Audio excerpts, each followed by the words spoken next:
session starting now. All right. Okay, we'll start with the prayer with the Guru Vandana. Om Guru Brahma Guru Vishnu Guru Devo Maheshwaraha Guru Sakshat Parabrahma Tasmai Shri Gurave Namaha Akhanda Mandalakaram Vyaptam Yena Characharam Tatpadam Darshitam Yena Tasmai Shri Gurave Namaha Vyasaya Vishnu Rupaya Vyasa Rupaya Vishnave Namo Vai Brahma Nidhaye Vasishthaya Namo Namaha Vasudeva Sutam Devam Kamsa Chanura Mardanam Devaki Paramanandam Krishnam Vande Jagadgurum.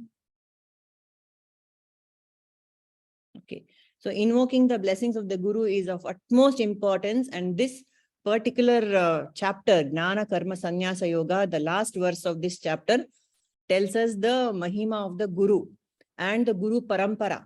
It begins with the Guru Parampara and ends with the Guru Parampara, and tells us how important it is.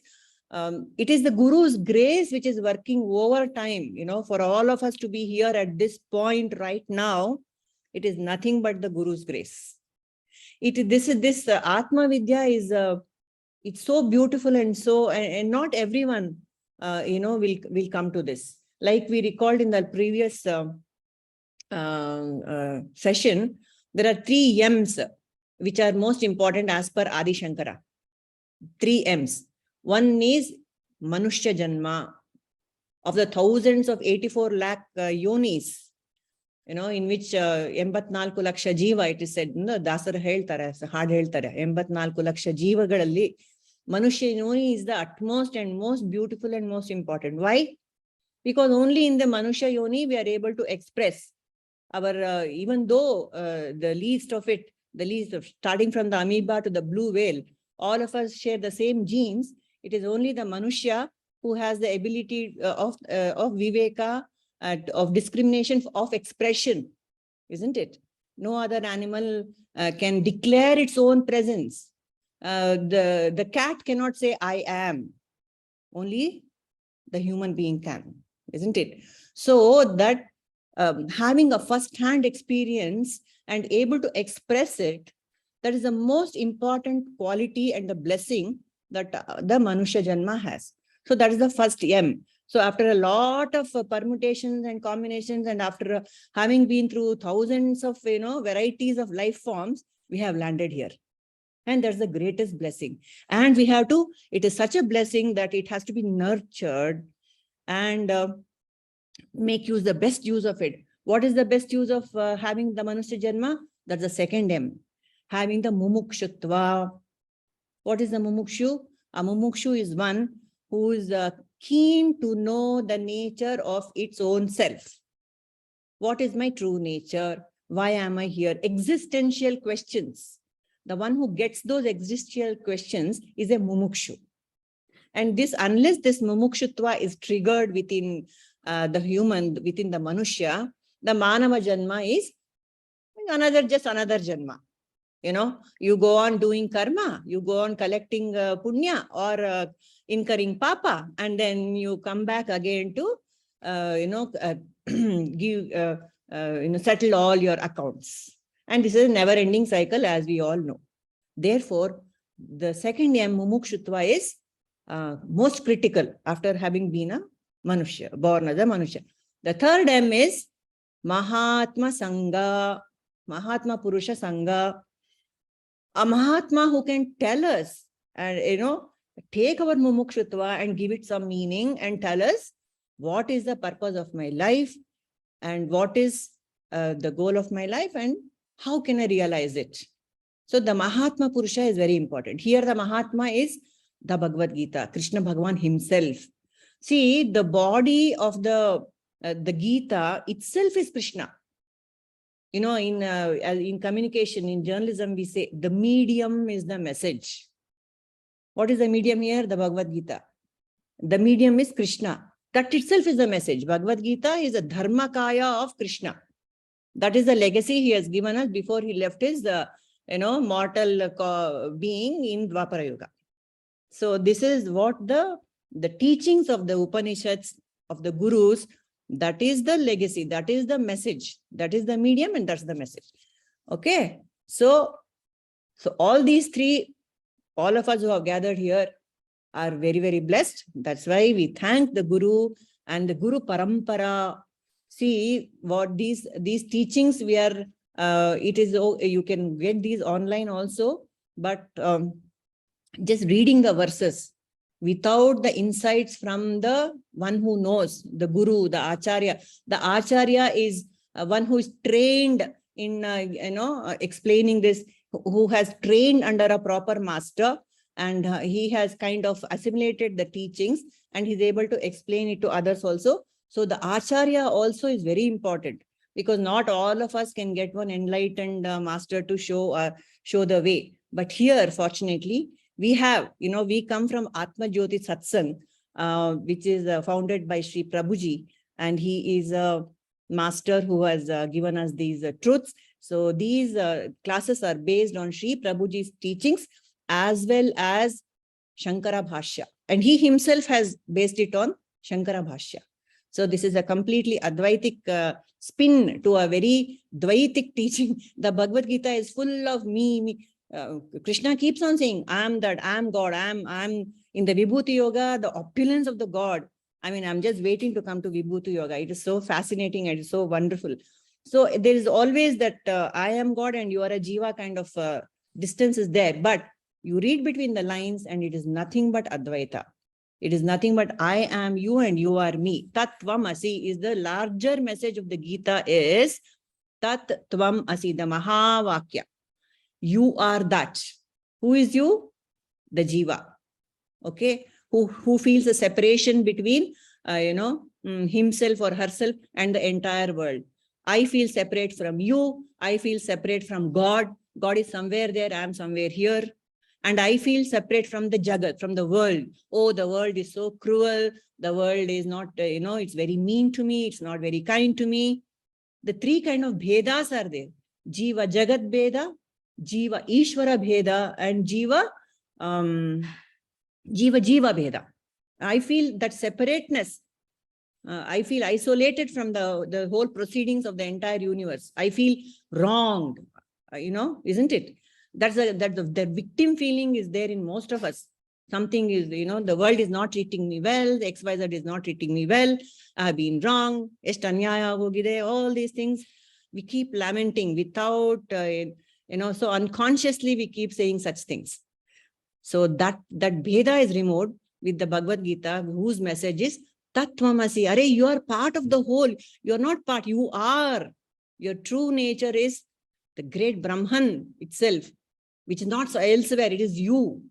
Satyam Jnanam Anantam. You are Satchidananda. All these big, huge concepts are there in that Mahavakya. And here, Krishna, with great compassion, is unraveling it for us in a very, very, simple, easy to digest manner. In the second chapter itself, he gave us the sucker punch. He said, you are, you are that. He gave the full teaching in the second chapter, but later, stage by stage, he is giving us the jnana. Okay. So now this fourth chapter is called as the Jnana Karma Sannyasa Yoga. Anyone who wants to unpack that beautiful title for us? What is this Jnana Karma Sannyasa? ಏನಪ್ಪ ಇದು ಇಷ್ಟಿಷ್ಟು ದೊಡ್ಡದಾಗಿ ಹೇಳಿರೋದು? One by one, we know what is jnana. We know what is karma. We know what is sannyasa. Yoga, coming of all of these coming together is jnana karma sannyasa. Okay. So we know what is karma yoga. Doing all our duties with the feeling of surrender to the offering it to God. Naham karta, hari karta hi kevalam. Isn't it? That is called as karma yoga. Offering it to Hari and say, okay, whatever you prasada, whatever phala I get is the prasada from God. Alva? That is karma yoga. Karma sannyasa. Sannyasa is giving up work altogether. How is that possible? Is it possible to give up work? Because Krishna himself says at several points in the Gita that it's impossible that you cannot work at any point of time. Action is happening all the time. The breathing is happening. Your heart is pumping blood. As an individual in your own body, so many actions are happening. Your mind is continuously on some trip or other. It is saying hundreds of things to you. So it is impossible not to be acting. Even if you want to take sannyasa from action, it is not possible. So then how do I take sannyasa from action? Because he says, jnana karma sannyas. So how to take sannyasa from action is with through jnana. What is the jnana? The jnana is that I am not the doer. Giving up doership altogether. Is it even possible? Even for a second to give up doership. I'm the one who is talking. I'm the one who is breathing. I'm the one who is logged on to Zoom. I'm the one who is doing so many things. Even for a second to give up that doership, that is the sadhana of the lifetime. How to give up doership. That is jnana karma. So you cannot give up action. It's not possible because, I mean, everyone, even the Krishna himself who came down as an avatara, he has to act. You know, the once you are born, you are acting. That's it. The clock starts ticking. So jnana, through jnana, you give up karma also. So that is renunciation of action through jnana. How? Through understanding my true nature, that I am not the doer. Everything is happening in my presence. Like the sun is shining, you know, he is not the doer. He is just shining. That's all. Under the sun, all sorts of things are happening in the universe, on earth. The plants are growing, the chlorophyll, whatever, all those processes are happening. The day becomes night, night becomes day, and the whole system is running because of the sun shining all by himself. Happily, Satchidananda, the sun is. He is not a kartru at all. He is not the karta, he is not the bhokta, he is not experiencing the delight that, oh, I am doing it and, you know, everyone is enjoying my sunshine. No. And he will not say, I will not shine on the desert, I will not shine on the water. No. Anybody, anything under his, under the sun gets the sunlight. Ashte. So that, and Bhagavan is saying, you are that. He's telling Arjuna, you are that impersonal Sat, Chit, Ananda, your existence, your consciousness, your bliss, and you have the feeling of limitation. That's it. That is the problem. You correct that in your understanding. There is nothing else you have to do here. You don't have to go anywhere, do anything. What we are doing right now is that, trying to remove that misunderstanding of my own limitation. That's all. So that is this chapter of Jnana Karma Sannyasa Yoga. And in this, Krishna himself says how he, while appearing to be doing everything, you know, throughout the Mahabharata and throughout the Kurukshetra, he's everywhere. He is a friend, he's a mentor, he is a spiritual guide, he's a husband, he is the Gopala, he is protecting his everything he's doing. What he is not doing, Krishna? Everything. He's wearing so many hats. Yet he says in this chapter, I am not the karta. He says that. So how can all of us say that I am not the karta, I am not the bhokta? Bhokta is the one who experiences. Krishna says, I am neither the karta nor the bhokta. But things are happening. So that is the chapter Jnana Karma Sannyasa Yoga. So let us, we have identified, some of us to chant these specific shlokas. If you please remember your order, please chant. Otherwise, others will. We can take over. So who will do the first shloka? 4.1. Imam Vivashvate Yogam. I will do that. All right. Yes, Kamala. Shri Bhagavanuvacha Imam Vivasvate Yogam Proktavanaham Avyayam Vivasvan Manave Praha Manurikshvakavek Bhavid. Beautiful. Yes, carry on. Here Bhagavan is telling Arjuna that I taught the eternal science of yoga to Sun God, and from Sun God it has gone to Vivasvan, sun god is reverse one, and he taught to Manu, who is the king of mankind. And from Manu, he taught to Ikshvaku, his son, who is the first king in the Sun dynasty, and it has gone through parampara, Guru Shishya parampara. It has been taught. So over a period of time, it has been lost, and that is the reason I want to revive this, and I am teaching this again to you. You being my friend, and you have surrendered completely to me. I think that it is required that this knowledge to be shared again. Yes. Okay. And why this is being taught to a king or a administrator is because it is said that yatha raja tata praja. So the people will see the administrator and try to follow them. So Yes. and that is the reason it is being taught to the administrators. Yes. So one more thing is why Krishna is making this very clear is he's saying this is not some random, pep talk I'm giving you. It has come from, it has got a huge legacy. It is not, I'm not making all this up. The authenticity of the teaching is being given in this shloka. It is as old as the hills. It's not new. And this jnana I'm giving you now in this time. That is the whole idea. Right. Okay. Thank you, Kamala. Next, 4.2. Yeah, it's my turn. Just a minute. Yeah.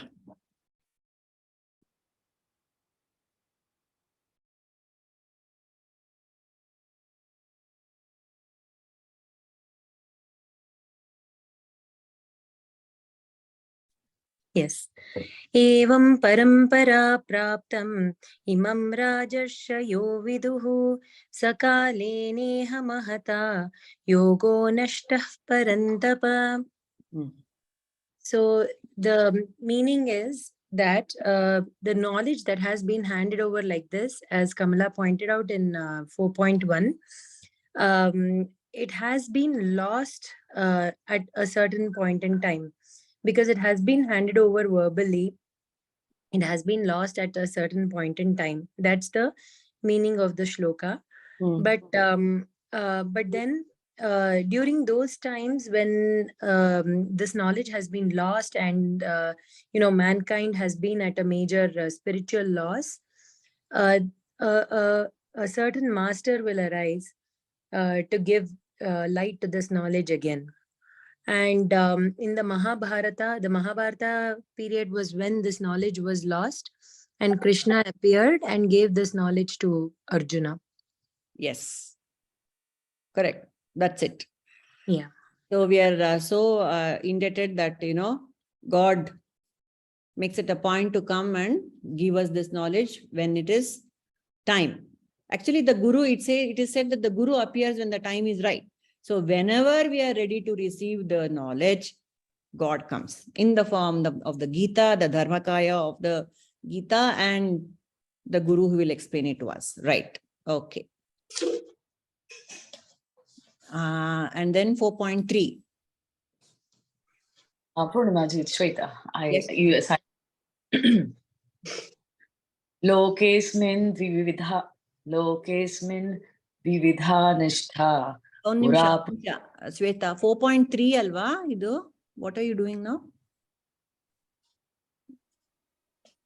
I thought I did 4. Doing the Lokesmin. Okay, I'm not sure. 4.3, let's read it then. Let's do this 4.3 before we come to 4.4. Yeah, the Nindo. I think Shwetaji is doing chapter 3. How the Nice. Okay. Okay. For 3.3 nali Lokesmin Dividha Nishta, right? Okay. Okay, Sorry. this anyway. Can you do that? Sa eva. Sa eva mayate. Mayate dya yoga. But yoga prokta puratana bhaktosmi sakha cheti rahasyam hetadad uttamam. Yeah. Tad uttamam. I'll go by memory actually. Let me see if I can even. You please read whatever is there. The same ancient knowledge of yoga, which is the supreme secret. Yeah. I am today revealing onto you, because you are my friend as well as my devotee who can understand the transcend. Wisdom. Yeah. I'm not sure. I think we skipped this shloka somewhere while doing this, which is good. So it has come up now. We can discuss this. So the same ancient knowledge of yoga, which is a supreme secret. Yes, there is one more chapter later in the Bhagavad Gita, which is called as Raja Vidya, Raja Guhya. Guhya, it is supreme and secret knowledge, Krishna says. Because not everyone is receptive to this knowledge, isn't it? I cannot just go and declare on the road that, I am Brahman. That actually, there is a nice anecdote of a Sufi saint who declared Alam, Al-Haq, something. In his language, he declared, I'm God. And in Islam, it's a blasphemy to call yourself God. And the poor fellow was hanged, in public to make sure that nobody else will go around uttering such blasphemous things. So this supreme secret, that Tattvamasi, cannot be revealed to each and every person. Just because you are Varna Manushya, you cannot have that knowledge. You should have that mumukshutva as well. So only one who seeks the knowledge, he is eligible. And here, happily, Arjuna, on our behalf, he surrendered himself to Krishna. And that surrender is very important to the Guru, that to be receptive to the teaching. He surrendered unto Krishna in the second chapter of the Gita. I mean, it is revealed in the second chapter of the Gita that he said, I'm at my wit's end. I'm feeling lost. I'm confused as to what to do. So please tell me what is the right thing for me to do. He surrendered to Krishna. And therefore, Krishna is saying, because you're my friend and my devotee. Till now, Krishna was just a pal. He was just Arjuna's buddy. He used to slap him on the back. They used to play pranks together. They used to go off on long holidays and trips and kind of have fun. But the moment the equation changed, and the whole lifetime they spent together, Krishna never revealed this knowledge to Arjuna. Never, not once. He gave him any, he counseled him as a friend, you do this, you do that. But he did not reveal the supreme secret, isn't it? And then now, because the equation changed and Arjuna has surrendered, he said, okay, now you're my devotee. You're ready to receive the knowledge. That passage has opened up for you to receive this transcendental wisdom. And this wisdom, this teaching goes on. And in the Vibhuti Yoga, the Lord reveals his full Virat Swarupa. How he is the complete Ishvara himself, and he is everything in the Jagat, right from a blade of grass to the biggest galaxies in the universe. It's me. And when Arjuna sees his pal, Krishna, his buddy Krishna in that huge form, he's shaken to the core. And he says, no, please come back to your original form. I can't take this. So these are so many things that go into this receiving of the wisdom. You have to be ready. You have to be a devotee, and you have to have an equation with God. He says, you are my friend as well and my devotee. And therefore, I'm going to reveal this wisdom to you. Shweta, you want to add anything to that? Some insight? Thanks. Yeah. No, sorry, I ended up preparing a wrong shloka actually. Never mind. But I think the way I understood was we kind of talked about devotional bhavas, right? Different bhavas, we have different kind of devotion. So I think there were about 5 is what we went through in the class. One is adoring God. I think Shanta Bhava, Dasya Bhava, Dasya Bhava, Sakya Bhava, consider God a friend. Then a Vatsalya Bhava and Madhurya Bhava, worshipping God as a right. Those 5. So at the end of the day, you need that kind of devotion for you to acquire this knowledge. Nobody can just read something or get it through just because then you interpret it. You won't get this knowledge, which both my friends here started in chapter 1, 4.1 and 4.2. To continue and gain knowledge, devotion is important, and are split into 5 kinds of devotions. Yeah. And here, Arjuna or Krishna, both of them, Krishna considers Arjuna as his friend. So for him, he's doing this so that way he can pass on this knowledge to him, is how I understand. Correct. That equation is so important. An impersonal artificial intelligence, which is becoming very, ubiquitous and rampant in our lives right now. It can also give these lines, but no, it doesn't have. The Sakhya Bhava is not there. The Madhurya Bhava is not there. The Dasya Bhava is not there. None of it is present with an artificial intelligence. We need a very, very complete, live intelligence to understand this beautiful transcendental wisdom. Yes. And Thank you. Guru's effect is not there in artificial intelligence. Guru's blessing is not there. Yes, very interestingly, one of the questions that was asked for this chat GPT, it reels off all these shlokas on the Gita and all that. One of the questions that was asked of it is, do you have a first person experience? That's a very, very wonderful, intelligent question. Do you have a first person experience? It said, no, I don't have. I'm just programmed to give, answers to certain type of questions. Something like that. It clearly said, no, I don't have a first person experience.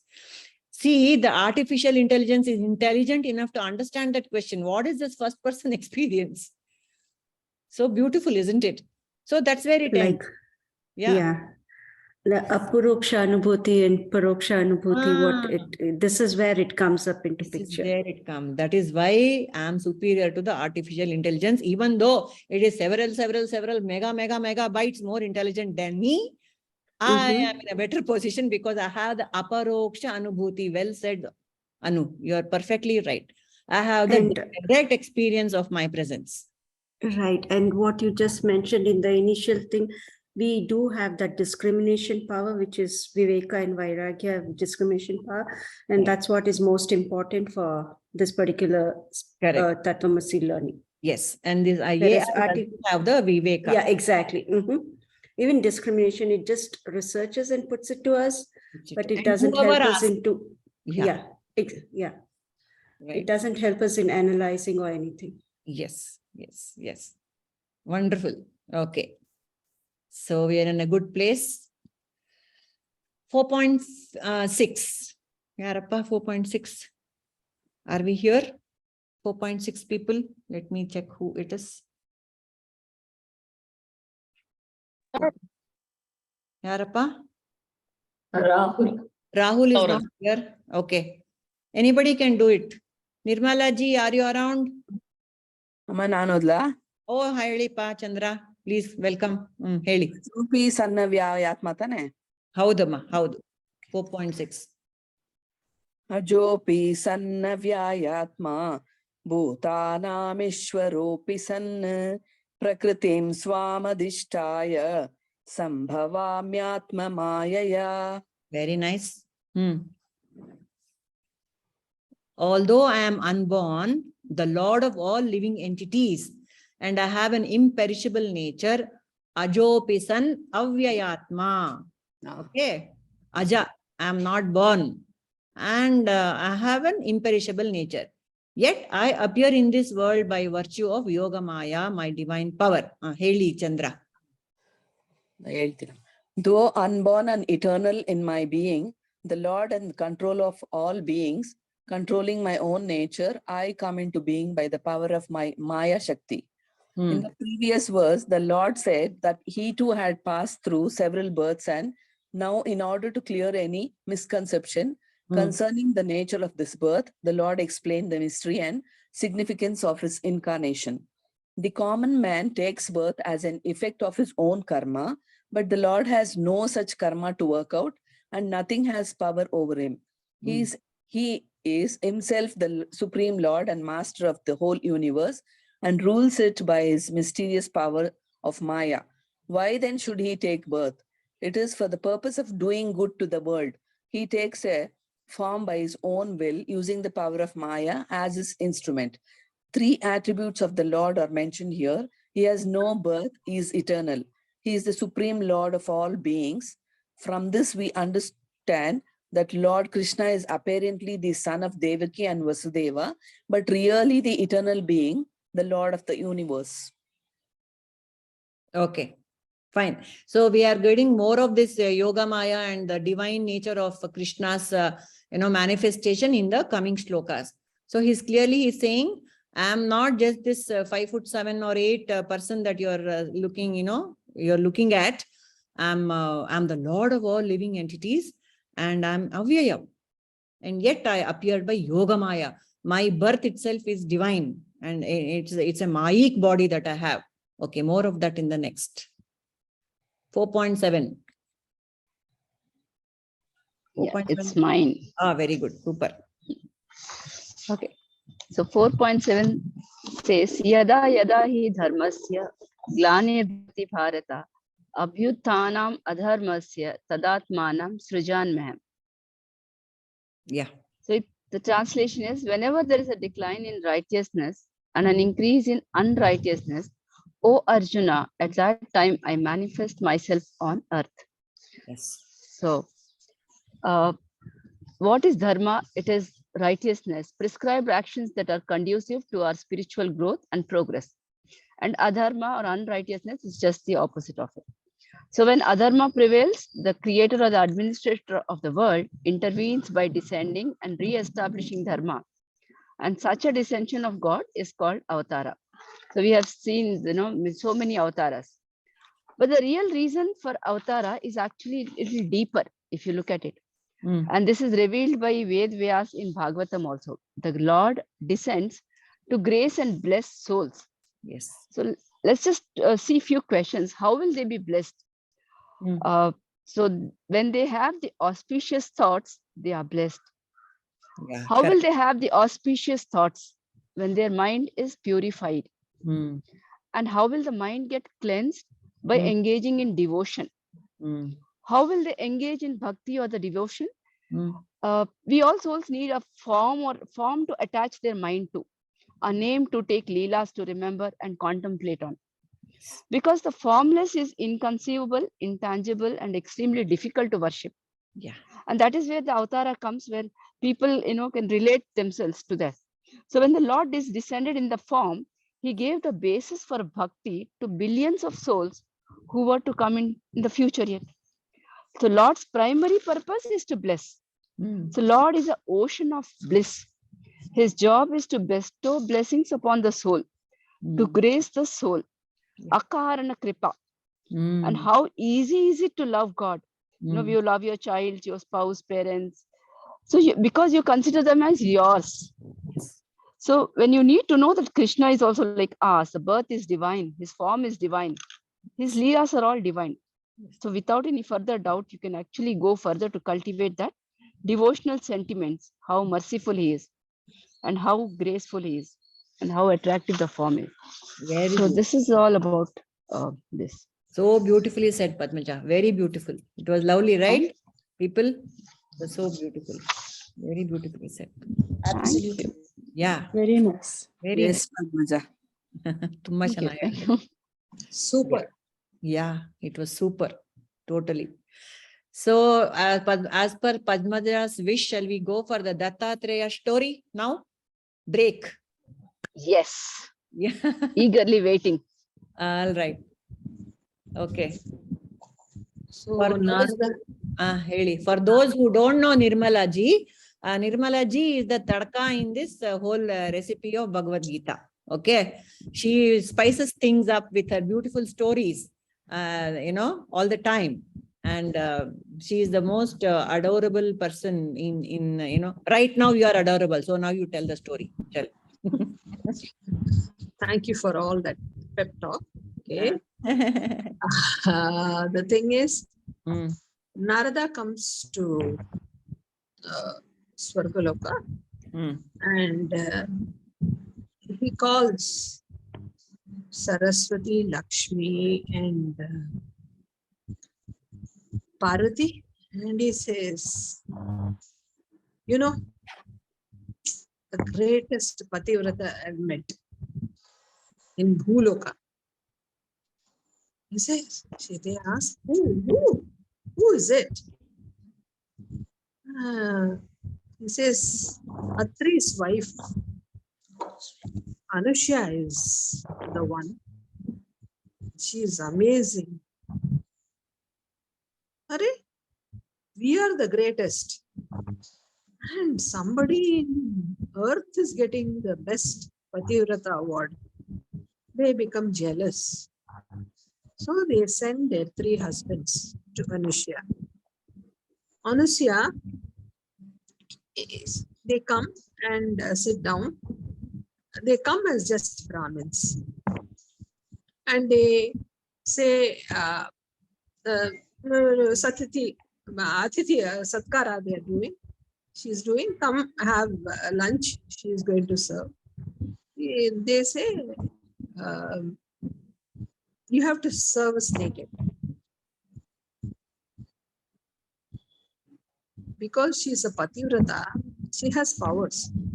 She converts all these 3 into children, babies, and she feeds them.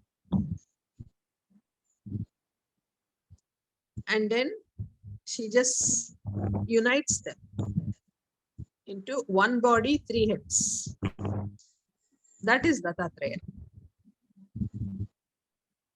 Dattatreya is the combination of Brahma, Vishnu, and Shiva. The main character is Vishnu. The side is, he has Brahma qualities also, Vishnu qualities also. And usually wherever the fig tree grows, they say there is Dattatreya there. It's that powerful. Number 1. Number 2, he's the one who gave us that 24 gurus. Whatever I see, from that I learn. From the sun, I learn the brightness. The earth, I learn the patience. Like that. He has 24 gurus. And that is parampara. You get no, that is Dattatreya's parampara. And there was a king who was seeing out of the window. He comes with 4 dogs. 4 dogs are the 4 Vedas. And the king says, how come I am not at all happy? And this man, he doesn't have anything. And he is beaming with joy. So that's when he explains that I have learned all this from the 24 gurus. That's it. Very nice. Thank you. Thank you, Nirmala. So this is about Dattatreya and the 24 gurus. This is actually relevant to the last shloka 4.34 of this selected verses. However, we didn't want to miss it today, so we shared that. Nice. So when we do 4.34, we'll understand what it was all about. Okay. Who is doing 4.8 next? It's me. Yes, Nanu. Yeah. All right. Paritranaya sadhuna vinashaya cha tushkritam dharma sanstaparayanta sambhavami yuge yuge. So this again is the same following from what Padmaja read, righteousness and dharma. This, whenever there is a decay of dharma, whenever there is destruction of dharma, that's when the Avatara Purusha or the God take birth and comes to establish the dharma in the society. And that's how Rama has taken birth, and Krishna, anyone has taken birth to establish dharma. Because as human, we all have to follow our regular dharma, and that's natural. When we are born and we follow our regular dharma, our day-to-day activities, everything goes according to the nature. Like as you mentioned, sun takes rise every day in the east and provides sunlight for everyone, whether good, bad people. He has the same, the sun has the same way of providing sunlight. Similarly, we as a human, when we are born, we have to do our dharma. When there is something which is going against the law, against the nature, yes, that's when destructions happen. And that's when God comes in and takes birth to establish the Dharma. Very And good. in this context, Krishna is trying to establish the Dharma, and that's what he's telling Arjuna to fight for the Dharma as his karma. And again, we have like Samanya Dharma and Vishesha Dharma. As per his Vishesha Dharma, he being Kshatriya, he has to fight for the righteousness to establish Dharma. All right. Perfectly said. And we don't have to wait for the Lord to take birth and redeem us. So whenever I get a noble thought within me, the Lord is born. Whenever I'm, rising from tamas to rajas, Lord is born. And from rajas to sattva, the Lord is born. And whenever I have transcendental thoughts about myself, the Lord is born in me. He's the Lord is being born every moment in my own being. When I have all these, when I'm in alignment with the unlimited, and when I'm in alignment with Dharma. Yes, like you said. Very nice. So 4.9.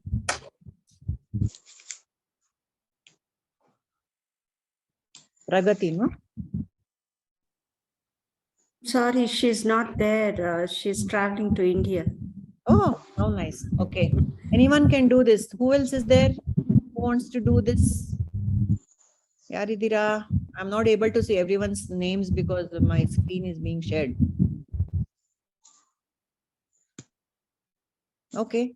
Janma karma cha me divyam. Evam yo veti tatvatah tyaktva deham punarjanma naiti mameti sorjuna. Another beautiful shloka which tells us about the divine nature of Krishna's apparent kaya, body. Those who understand the divine nature of my birth and death, birth and activities, O Arjuna, upon leaving the body, they do not have to take birth again, but they come to my eternal abode. This is so fantastic, and this is a promise that the God makes. Now that you are listening to the Gita, to the teaching and understanding the divine nature of my birth and death in its essence. Again, don't look at me as someone who was born to Devaki in the Adi Bhautika level. I was born to so-and-so parents. I know I'm the Raja of so-and-so thing, and all that is immaterial. You understand me in my real essence, which is I am Brahman, Parabrahma himself. If you are able to understand that, and what is understanding me means understanding the Gita in its essence, then what happens? You're liberated from the, cycle of birth and death. What else? This is the greatest blessing. You become me and I am you. That's it. So that's the promise of the Lord. And very happy to be in this space to, hopefully make that come true. You come to my eternal abode. Wonderful. 4.10. Yeah, it's mine. Okay. Your screen is not showing. Purnima ji. Yeah, could you move to the next 4.10? Yeah, 4.8. Yeah.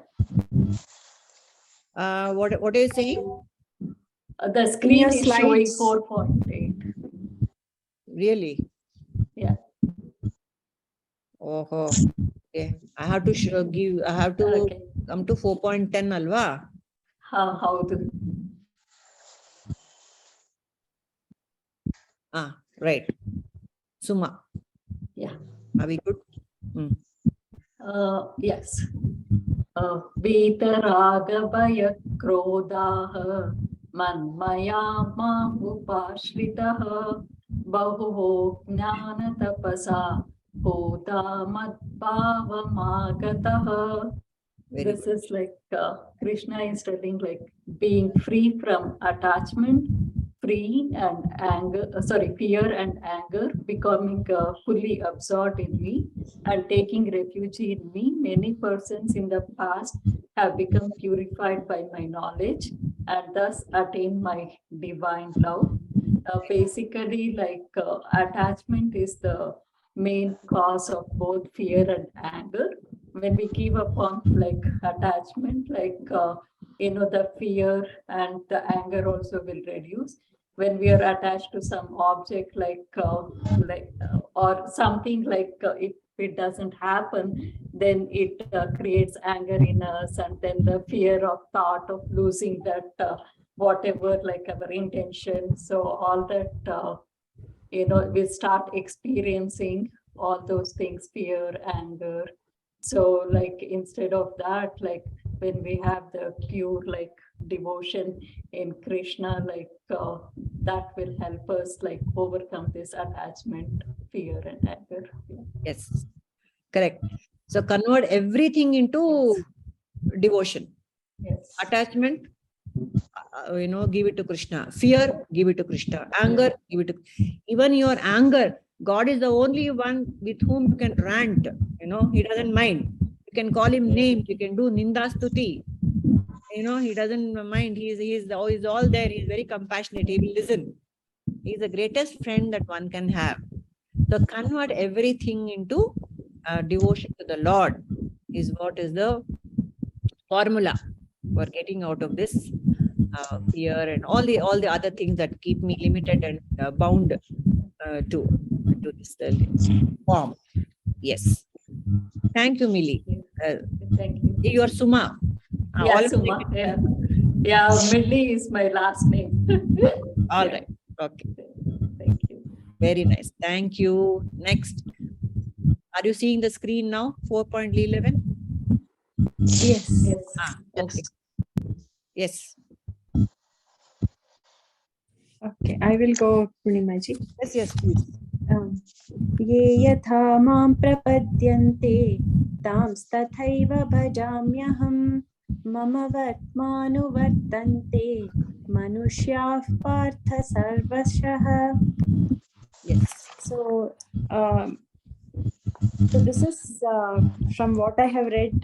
This verse is like the secret sauce how to connect to the divine, and it's said to be a very very popular verse. So I've been reading. I want to share from what Swami Chinmayanandaji has written about this. It's really beautiful. Yeah. So basically, Swamiji says like electricity, for example, it can be used to light a electric bulb or play a radio, or cool ourselves with a fan, to boil water, to cook. Everything needs electricity, but how it is used, the upadhis, those differ. So in that same way, how I approach the Lord, in what mindset, that determines how the Lord, not determine, basically however I approach him, the Lord responds that way. So Swami Nikhilananda ji says, for example, that there are 4 types of devotees. So all of us, in devotion, in however way I approach, Bhagwan is going to respond like that. So as when I'm in difficulty, I'm an artha, that artha devotee. And if I reach to God with my troubles, when the time is right, those troubles, the Lord vanishes. The troubles vanish. Then Artharthi, when I'm asking for wealth, all kinds of material wealth, to the Lord responds with that when I'm similarly Jignasu, one who is seeking knowledge, again the Lord gives when our purity is right. So to me, this ties very closely to the previous verse, where Bhagwan says, however, I have been approached in many different ways, and Gita Raga Bhaya Krodhaha. So that Swami Chinmayananda ji actually divides up that verse. He says that whole verse gives the 3 parts, how one can 3 paths how one can approach the divine. So if the first part is Vita Raga Bhaya Krodhaha, that ties to Karma Yoga. I can perform actions in that nature, freeing myself from attachments, fear and anger. So that is the right path of action. And then the next part, manmaya mam upashritaha, that's the path of devotion, because setting the mind in the Bhagwan, and establishing, doing all my acts in that form of love. That's the path of love. So in full emotion. So that is the path of devotion, which is bhakti yoga.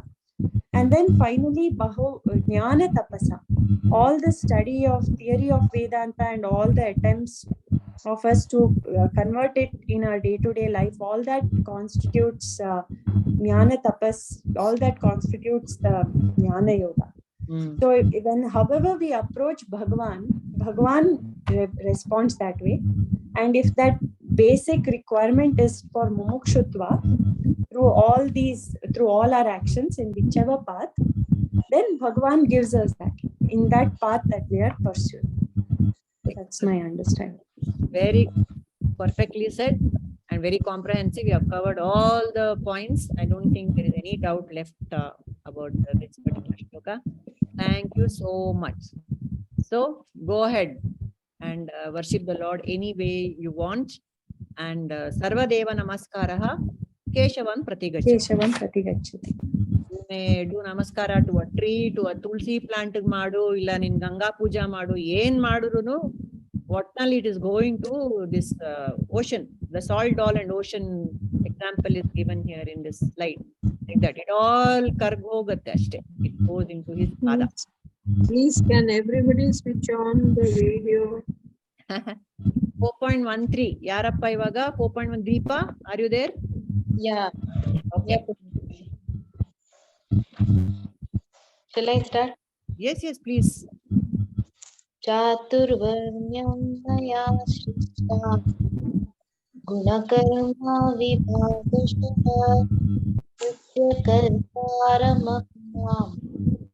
Yasya kartaram vyayam. Yes. The four categories of occupations were created by me according to qualities and activities.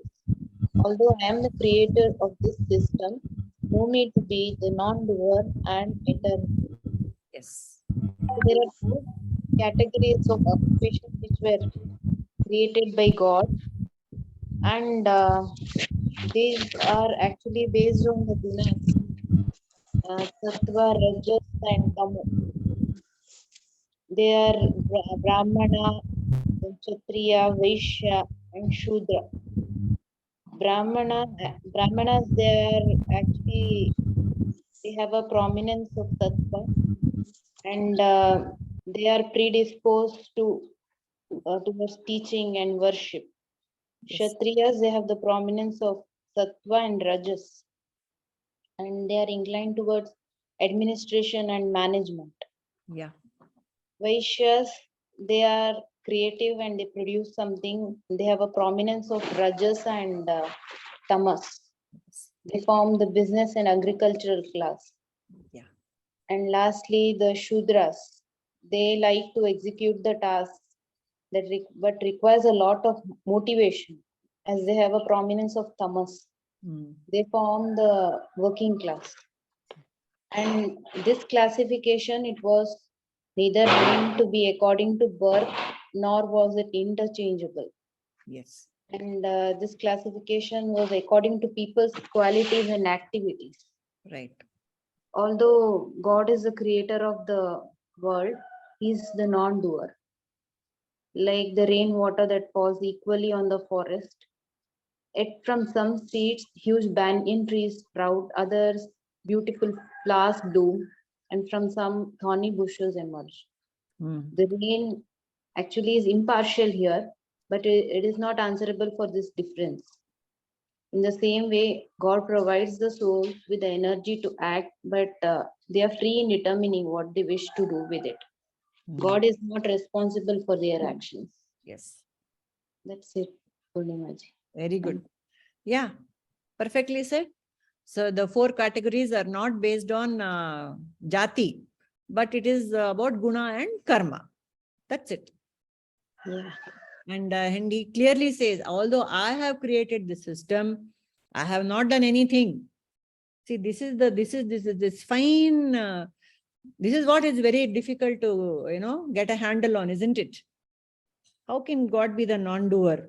And he's clearly declaring I'm the doer, and then he's saying I'm the non-doer.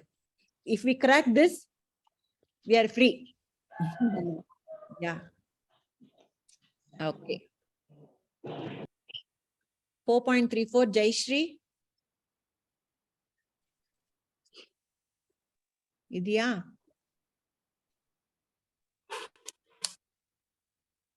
तद्विद्धि प्रणिपातेन परिप्रश्नेन सेवया उपदेक्षन्ति ते ज्ञानं ज्ञानिनस्तत्त्वदर्शिनः. Yes. Yes.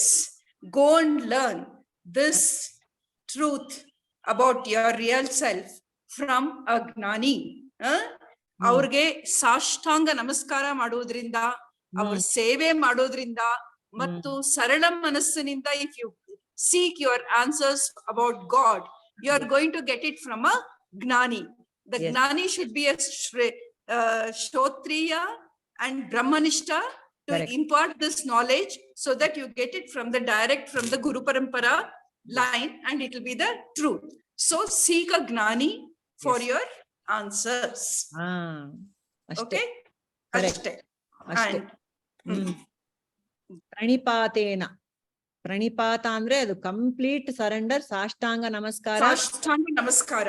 ಅಂದ್ರೆ complete body mind ಎಲ್ಲ ಅರ್ಪಿಸ್ಬಿಟ್ಟು ಕೇಳ್ಬೇಕು. ಅಪ್ಪ ನೀ ಹೇಳಿದ್ದೆ ಸರಿ. That is why for the beginning of way ನಾವು ಇದು to begin on the path of ಜ್ಞಾನ ಮಾರ್ಗ, ದಟ್ ಷಟ್ ಸಂಪತ್ತಿ is very important.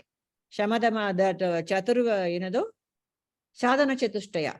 What is ಸಾಧನ ಚತುಷ್ಟಯ? ಯಾರಾದ್ರೂ ಹೇಳಕ್ಕಾಗತ್ತ? If Rahul is here, can he share ಸಾಧನ ಚತುಷ್ಟಯ? ಷಟ್ ಸಂಪತ್ತಿ ಸಾಧನ ಚತುಷ್ಟಯ, ಆತ್ಮ ಅನಾತ್ಮ, ಸತ್ಯ ಮಿಥ್ಯ. ಅಲ್ಲ, ಕರೆಕ್ಟ್ ಹೇಳಿ. First top to bottom. ವಿವೇಕ, ವೈರಾಗ್ಯ, ಆತ್ಮ ಅನಾತ್ಮ, ಸತ್ಯ ಮಿಥ್ಯ, ಅಂಡ್ ವೇಟ್ ನೋ ಅನ್ನ ಸರಿಯಾಗಿದೆ. ಬಟ್ ಸ್ಪೆಸಿಫಿಕ್ಲಿ ದ ಸಾಧನ ಚತುಷ್ಟಯ ಈಸ್ ವಿವೇಕ, ವೈರಾಗ್ಯ, ಶಮದಮಾದಿ ಷಟ್ ಸಂಪತ್ತಿ, ಅಂಡ್ ದೆನ್ ಮುಮುಕ್ಷುತ್ವ. yes. So, under viveka you have this atma anatma viveka. ಹೇಳು continue. Under atma anatma, satya mithya, permanent impermanent, and then shat sampatti, shama dama uparati titiksha, shraddha and samadhana, and then mumukshutva, liberation comes into picture. Mumukshita is that intense desire to get liberated from this. So among this Shraddha is highlighted here. Total Shraddha in the scriptures, in the Veda Mata, it is called Apta Vakya. The Vakyas of the scriptures are called Apta Vakya. That is how, why is it called Apta Vakya? To recall the child when it is born, it automatically knows who the mother is. It doesn't have to be told. It is instinctively knows who the mother is. And the mother says, this is your father. It will take it to be the ultimate truth. It is the Apta Vakya of the mother who has given her birth. Athara. I mean, he will not go ask for a DNA test, the baby, when it is born, isn't it? That is the kind of Shraddha one should have in the scriptures and in the Guru. That is most important. That is why Pranipatena means that kind of surrender and Shraddha you should have. And Pariprashnena, ask questions, remove your doubts again and again, clarify your doubts, and until it goes into you. The teacher is very kind and very compassionate. He or she will give you all the, because the teacher is like a mother. So very patiently the teacher will guide. Ashte. Tattvadarshinaha, the enlightened, like Jaishi said, Shrotriya and Brahmanishta and Akamataha. That's also one more. It is included, but still it is worth repeating here. Akamata means the teacher should not have any other ulterior motive. I want to be a TED talker. I want to have so many likes on YouTube or on Insta. I should have so many followers. No. One child gets the teaching, the teacher is happy. Because it's just going to give you the teacher, the enlightened master is just there to shine. The teacher is not worried about who is taking it. He will be worried at one level, but otherwise he is not. Kartaram api akarta, like that. Okay, I think we have covered the chapter 4 very beautifully. Yes. Very beautiful. Yeah. There are 4 types of gurus. One person who is like a hen, who sits on the egg, gives the warmth, and it becomes a chicken. There is another type of guru. That is by just seeing, he will make you enlightened.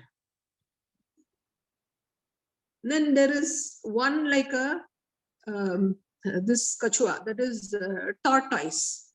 It will lay eggs in this shore, and it will think of it in the other shore, just thinking. And he will, they will become babies and come to the ocean. They will take to water and swim. It becomes natural. The eyes part of this is the fish. The fish doesn't close its eyes at all, because that amount of closing the eyes might not, then the baby will not grow. So Meenakshi is example for that.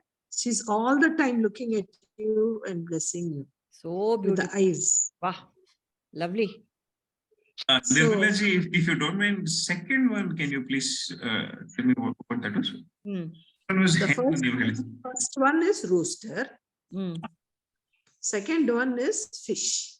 Fish. Second is fish. Eyes, with eyes. Third one? And third one is that kachua, that is tortoise. The fourth one is the mantra diksha. Okay. The guru gives the mantra, and in time, for example, Tyagaraja's father, he was on his deathbed. And Tyagaraja cried to him, "Oh, Appa, I was expecting you to guide me. You are leaving me and going." So the father had a first son who was not at all interested in this field. So he gave up, that his children are not interested. He didn't know that this Tyagaraja had this earning to, realize himself. So he said, "Oh, you are interested? Okay. Then you chant 99 crores and 100 crores and you will realize yourself." Rama. He blesses him. And what happens is, so Rama is at it. 99 crore came, and somebody at 11 o'clock at night, somebody knocking at the door. And one husband, one wife, one his brother and his sevak has come. And they say, "We are traveling, we are halting. Can we stay in your house, please?" So sure, you come and stay. So they ask him to. They say, "You don't prepare anything." He looks at his wife and there is nothing in the house. And he looks at his wife and says, "Please, make something." So by that time, Rama says, No, I have brought everything and my servant is there. He will make the food. So he makes chapatis and honey they've bought, and they share it with Tyagaraja and his wife. And they have it. And the whole night he's looking at them, and all this is happening. And early morning they leave. And Brahma Muhurtam, 5 o'clock, they leave the house. Just as he's leaving, he's saying, "Oh, this is Rama, Lakshmana, Sita, and Hanuman. I miss them." He's not able to. At that time, he remembers, but he was. So Rama became so excited that he's already chanted 99 crores. He's just 1 crore away. So Rama wanted to have the darshan. He wanted to give darshan to Rama, to Tyagaraja. Hello. So beautiful, really. Yeah. Very good. Very good. Wonderful, wonderful. Wow. That's what you said, no? It is said, no, you take 10 steps and God will come 100 steps or something like that. Wow. So beautiful. ನಂಗ್ ಕಣ್ಣಲ್ಲಿ ನೀರೇ ಬಂದ್ಬಿಡ್ತಮ್ಮ. ಹೌದು, ನಿಜವಾಗ್ಲೂ. ಹೌದು. ಅಷ್ಟು ಭಕ್ತಿಯಿಂದ ಮಾಡಿದ್ರೆ ಬರ್ತಾನೆ ಭಗವಂತ. ಅಲ್ಲಪ್ಪ, ಫಲಂ ಪುಷ್ಪಂ ಪತ್ರಂ ತೋಯಂ ಎಲ್ಲದಕ್ಕೂ ರೆಡಿ ಪಾಪ ದೇವ್ರು. ಒಂದ್ ಹೂವ ಹಾಕು ಸರಿ. ಒಂದ್ಸತಿ ಅದು ಇದ್ರೊಳಗೆ ಭಜಗೋವಿಂದಂ ಹೇಳ್ತಾರೆ, ಯಾವಾಗ್ಲೋ ಒಂದ್ಸತಿ ಮಾಧವನ್ ಹೆಸರು ತಗೋ ನೀನು ಸಾಕು ಅಂತ. ಯಾವಾಗ್ಲಾದ್ರೂ ದಿನದಲ್ಲಿ ಒಂದ್ಸತಿ ನೆನ್ಸ್ಕೋ ಸಾಕು ಅಂತ. So beautiful. ಅಷ್ಟೇ ಸಾಕು. ಥ್ಯಾಂಕ್ ಯು ಅಮ್ಮ. ಕಿಂಚಿದಧೀತ, ಸ್ವಲ್ಪ ಯತ್ಕಿಂಚಿತ್, anything will do for God. So beautiful. Thank you Nirmala. Really beautiful. Purnima ji, just an observation that even though chapter 12 is the chapter of devotion, after this discussion in this class, I feel like this chapter is chapter on devotion, and especially Shweta ji said the 5 types of devotion in the beginning. And it feels like with Nirmala ji's summary story, it's just, this is the chapter of devotion tara ide. Even though it's a ಜ್ಞಾನ ಸನ್ಯಾಸ. ಹೌದು, ಜ್ಞಾನ ಸನ್ಯಾಸ ಆದ್ರೂನು ಇದು ಭಕ್ತಿನೇ ಆಗೋಯ್ತು. They say the greatest, I've already told you this, the greatest bhakta is a jnani. He is the one who can feel. Yes. Bhagavan used to tell stories, and he used to say just few sentences and he will stop. He'll be crying. He'll be saying, I don't know how this people who say Bhagavata Katha, they continue. I am not able to. He is drenched with tears. So a jnani is the greatest bhakta. Correct. How did Shankara compose Saundarya Lahari after getting full jnana? Tell me. Because he has said, I love this statement. I'm going to repeat it ad nauseum. Shankara says, Bhaktyartam kalpitam dvaitam advaitadapi sundaram. For the sake of bhakti, I'm having this dvaita. My Lord is there and I'm here. But bhakti I want to do because advaitadapi sundaram. It is more beautiful than this oneness I feel with God. This separation from the Lord and singing the glories of the God is more, beautiful. So that isn't that wonderful, really? Like Nirmala said, the Gnani is the ultimate bhakta actually. Because knowing full well that I am the Lord, his Kalpita Dvaita is there and he is able to, because he has a body-mind complex, he or she will, show devotion to the Lord. So beautiful. Just one more adding to that, my teacher here, San Diego, she says the gopis in Vrindavan, they were actually jnana bhaktas. I mean, in their devotion, supreme devotion to Krishna. Correct. It's like the example she gives us that a child growing up, she's so attached to her father. This is my father. This is my father. But as she grows up, she realizes this father of mine is actually a great, like a very renowned CEO of something. Everybody looks up to him. Suddenly, the jnana comes. So those gopis are like that. They know the true avatara of Krishna, and they are devoted. Yes. That's the very beautiful. So now that you mentioned the gopis, you are again, taking back to one step back about the gopis. They were all apparently sages who are meditating in the Dandakaranya, in the Ramavatara, in the previous Treta Yuga. They were all meditating on the Nirguna form of Brahman. Okay. And when Rama and Sita and Lakshmana, they walked amidst them, and they saw this beautiful form of Rama, and they knew immediately that this is the Saguna Brahman they were the Nirguna has become Saguna in front of them. And that Madhurya Bhava came ante avarge avaga. Yo, ನಾನು ಏನೋ impersonal God ಅನ್ಕೊಂಡು ಕೂತಿದ್ದೆ, ಇಲ್ಲಿ ನೋಡಿದ್ರೆ ಇಷ್ಟು beautiful form of God ಬಂದಿದೆ. So they will request Rama, I want to ಮಾಧುರ್ಯ ಭಾವ ಬಂದ್ಬಿಟ್ಟು ನಾವು ನಿಮ್ ಜೊತೆ ಎಲ್ಲ ಬಂದ್ಬಿಡ್ತೀವಿ ಸೀತಾ ತರ ಅಂತ. Then he said, no, time is not right. Next avatara, I will be born for that purpose only, so that you get Madhurya Bhava and you will all be born as gopis. So that is the legend.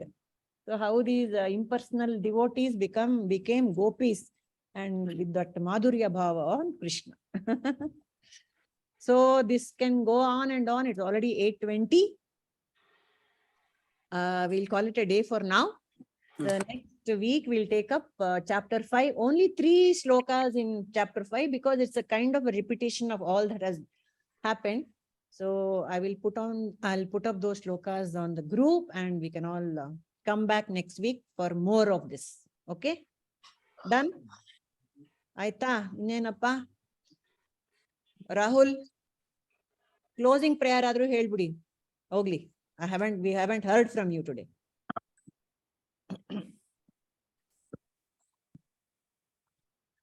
The order of the shlokas, Purnimaji. Closing shlokas, ಅಸತೋಮ ಹೇಳ್ಬೋದು, ನಾನೆಂಬುದು ಅದನ್ನು ಹೇಳ್ಬಿಡಿ. ಸಮಸ್ತ. ಅಸತೋಮ ಸದ್ಗಮಯ ತಮಸೋಮ ಜ್ಯೋತಿರ್ಗಮಯ ಮೃತ್ಯೋರ್ಮ ಅಮೃತಂಗಮಯ. ಓಂ ಶಾಂತಿ ಶಾಂತಿ ಶಾಂತಿ. ಸಹನಾ ಭವತು ಸಹನೋ ಭುನಕ್ತು ಸಹ ವೀರ್ಯಂಕರವಾವಹೈ ತೇಜಸ್ವಿನಾವಧೀತಮಸ್ತು ಮಾ ವಿದ್ವಿಷಾವಹೈ. ಓಂ ಶಾಂತಿ ಶಾಂತಿ ಶಾಂತಿ. ಹರಿ ಓಂ. Thank you. ಲೋಕಾಹ ಸಮಸ್ತಾಹ ಸುಖಿನೋ ಭವಂತು. So ಈ ತರ ಹೇಳ್ಬೇಕು. so much. ಲೋಕಾಹ ಸಮಸ್ತಾಹ ಹೇಳುವಾಗ we need to, how is that? Maya. Dear Maya is among us. Sukhino bhava. Sukhi bhava. Krishna ಬಂದಂಗೆ ಮಾಯವಾಗಿ ಬಂದ್ಬಿಟ್ಲು. So good. Thank you all. See you all. Thank you so much. Thank you.